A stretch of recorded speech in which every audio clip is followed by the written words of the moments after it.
சில சமயங்களில் இறைவனை அண்ணாந்து பார்த்து நன்றி சொல்லுங்கள். ஆமாம், சில நேரங்களில் வாழ்க்கையில் ரொம்ப சின்ன சின்ன விஷயங்கள் சட்டுன்னு பிடிச்சி போயிடும். அட அப்படின்னு தோணும். அப்போலாம் ஒரு வழக்கத்தை வச்சுக்கோங்க. கடவுளுக்கு தேங்க்ஸ் அப்படின்னு ஒரு கன்வே பண்ணிவிடுங்க மெசேஜை.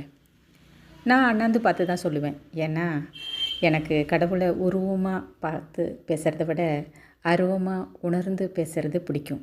சட்டுன்னு மேலே பார்த்து பேசிடுவேன் அவர்கிட்ட. எப்போவும் அவர்கிட்ட பேசுவேன். ஆனால் எதையும் கேட்குறதுங்கிறது இல்லை தான். ஏன்னா எல்லாமே கொடுத்துருக்காரு.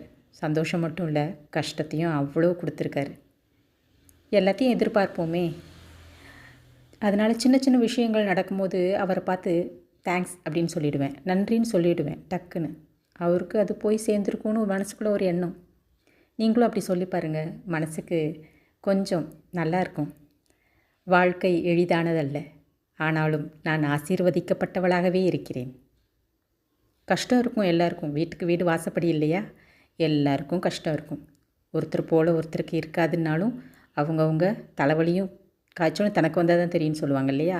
அந்த மாதிரி கஷ்டம் தனக்கு வந்தால் தான் தெரியும். ஆனாலும் நல்லா இருக்குது, ரசிப்போமே.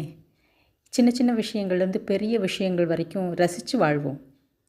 அதுதான் நம்ம வாழ்க்கையை நம்மளே வாழ்கிறதுன்னு அர்த்தம். இல்லைன்னா மற்றவங்க வாழ்ந்துட்டு போயிடுவாங்க. ஓகேங்களா? அதனால் இந்த வாழ்க்கையை கொடுத்த ஆண்டவருக்கும் கடவுளுக்கும் நன்றி சொல்லுங்கள். அண்ணாந்து பார்த்து ஜஸ்ட் ஒரு நன்றி, அவ்வளோதான்.